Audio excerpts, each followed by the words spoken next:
Hello, everyone. My name is Chris Nell. I'm alongside Catherine Jacobson, and today we are going to talk about how logical reasoning is used as an athletic trainer and during medical attention. Before we get to understand what athletic trainers do and how they use logical reasoning, we have to define what logical reasoning is. Logical reasoning is the process of using a rational, systematic series of steps based on sound mathematical procedures and given statements to arrive at a conclusion.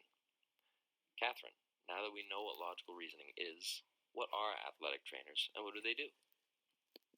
Thank you, Chris. Athletic trainers are highly qualified healthcare professionals who collaborate with physicians to provide preventable services, emergency care, clinical diagnoses, therapeutic intervention, and rehabilitation of injuries and medical conditions.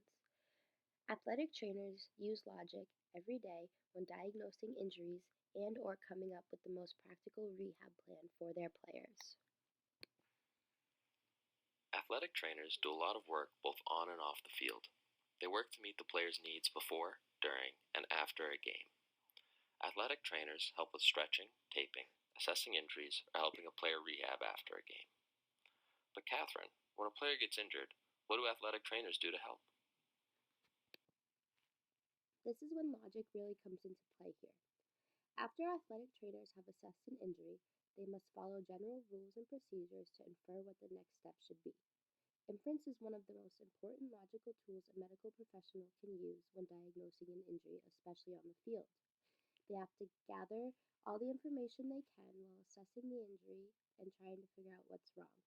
Inference is what helps athletic trainers decide if an athlete is healthy enough to finish the game or if they need further medical attention.